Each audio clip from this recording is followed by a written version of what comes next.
Hallelujah. Hallelujah. We had a strong praise and worship. यहाँ पे काफी अच्छा प्रेज एंड वर्शिप का लिए सेशन हुआ। How many of you could enjoy the presence of God? कितने लोग प्रभु की उपस्थिति को अनुभव कर रहे हैं? Amen. Could you sing wholeheartedly?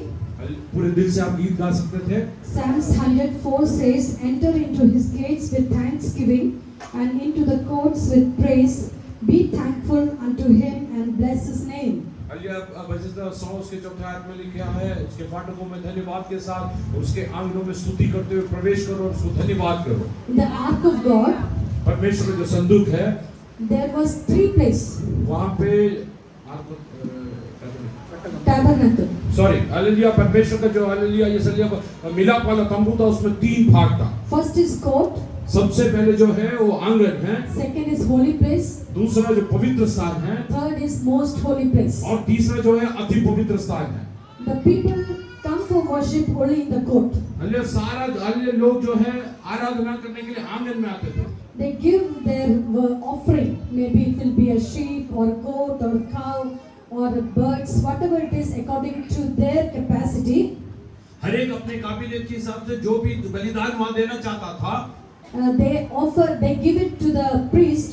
वो वहाँ पे लाकर याजक के हाथ में देते थे। And the priest do the offering. They do the sacrifice in the holy place. और वहाँ पे उन लोग उसको बलिदान करके प्रभु को अर्पण कर देते थे। In Psalms 104 it says, भजन 100 के 4 में लिखा है, through praise we enter into his courts. हम धन्यवाद करते हुए उसके फाटकों में प्रवेश करते हैं। Unless you enter to the court, you cannot do an offering. जब तक आप उसके फाटकों में प्रवेश नहीं करोगे, तब तक आप बलिदान नहीं चढ़ा सकते हो। So praise and worship has the main part in a worship. इसीलिए आपको प्रभु की हुजूरी में पहुंचने के लिए धन्यवाद और स्तुति करना बहुत जरूरी है। So everybody, I'll tell you, you come in time. अरे सब लोग उचित समय पर आए। If you come late, that means you are not part of the praise and worship. क्या लोगों, यदि आप देरी से आते हो, उसका मतलब आपने धन्यवाद स्तुति का भाग खो दिया है। Even if you do the offering, it will not be acceptable to लेकिन God. आप प्रभु के हुजूरी में पहुंचे नहीं, इसलिए आप जो कुछ दोगे वो प्रभु तक पहुंचेगा ही नहीं।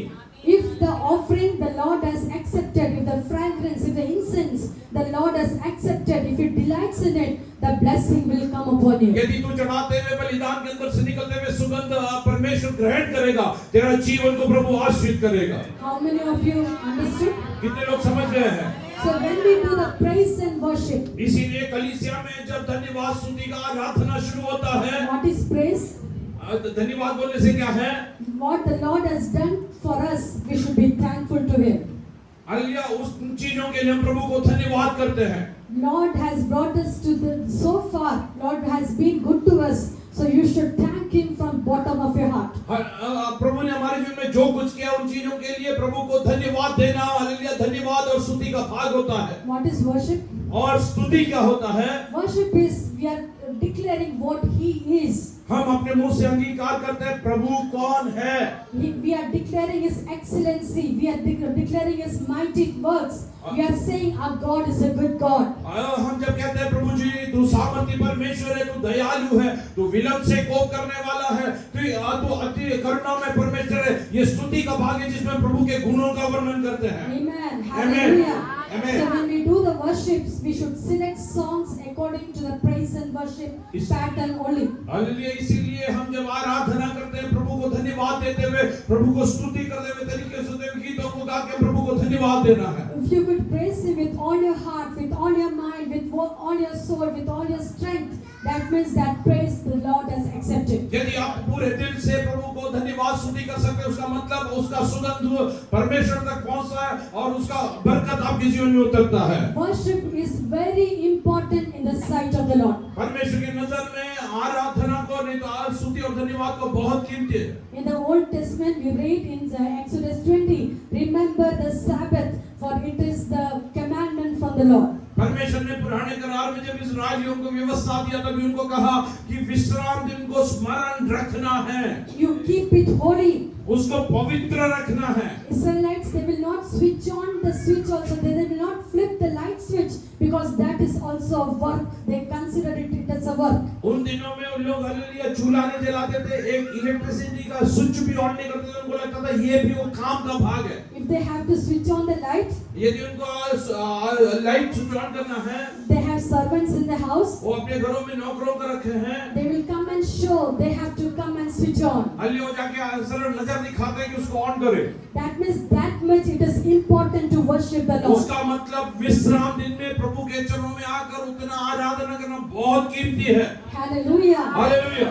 If you are worshiping the Lord with all your mind, with all your soul, with all your strength, today something special is going to happen in your life. यदि तू तेरे पूरे मन से और पूरे तन से और पूरे धन से परमेश्वर का आराधना करता है तो परमेश्वर उसमें प्रसन्न होता है। If any influence of the dark world is there in your life, it will be broken. 100% it will be broken. अंधकार की सारे ताकतें यीशु के नाम से 100% टूट जाएगी। Amen. How many of you believe that? और कितने लोग विश्वास करते हैं? Today, before the benediction, you are going to see a great deliverance in your life. आज ये मीटिंग खत्म होने के पहले मेरे जीवन में बहुत बड़ा छुटकारा मैं देखने वाला हूँ। Amen. Hallelujah. Your life is going to change. वो तेरा जीवन परमेश्वर बदल देगा। Abel offered only one sacrifice.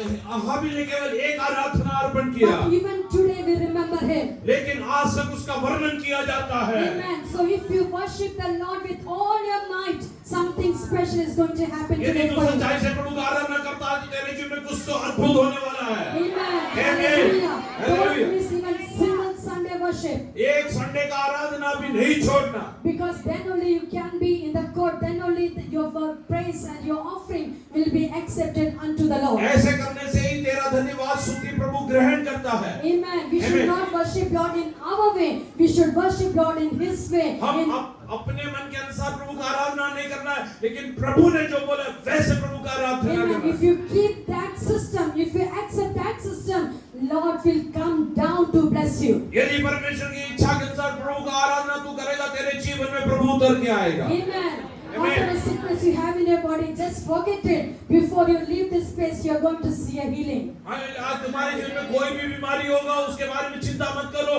यहाँ से जाने से पहले प्रभु आपको छुटकारा देगा। विश्वास के साथ धन्यवाद देते रहो। Amen. We are sitting on the resurrection platform of our Christ Jesus. क्या लोग हम यीशु मसीह के पुनरुत्थान के भाग्यों के यहाँ पे खड़े हैं? Mostly we preach the crucified, the Christ the crucified. हम क्रूस में चढ़ाया हुआ मसीह का प्रचार करने वाले लोग हैं। But 1 Corinthians chapter 15 and verse 20 says, पहला कुरिन्थियों का पत्री 15 अध्याय उसका 30वां आयत में हम if देखते हैं, Christ is not resurrected, यदि मसीह जी नहीं उठा, our faith is in vain. हमारा विश्वास व्यर्थ है, Our preaching is in vain. हमारा प्रचार व्यर्थ है। So we preach the Christ, the resurrected one. इसीलिए हम जहाँ कहीं जाते हैं क्रूस पे चढ़ाए हुए मसीह का प्रचार करते हैं। Amen. Not only the crucified, the resurrected one we preach. केवल क्रूस में मरे हुए यीशु का प्रचार नहीं करते हैं, वो मृत्यु के ऊपर जय पाए हुए यीशु का प्रचार करते हैं। Amen. Resurrection power is working here today. आज परमेश्वर का वही जी उठा हुआ सामर्थ्य में कार्य करता है। If it could raise Jesus from the tomb, वही आत्मा जो यीशु मसीह को मुर्दों में से जिलाया, that resurrected power is working in you. वही पवित्र आत्मा आज तुम्हारे अंदर काम करता है। Whatever tomb experience, whatever death experience is there, that is going to, chains are going to be broken today. ओ तेरे जीवन में जो भी मरी हो शायद प्रभु आज उसको तोड़ कर तुझे बाहर लाने के लिए चाहता है, तू उसके साथ सहमत है क्या? How many of you believe that? कितने लोग विश्वास करते हैं?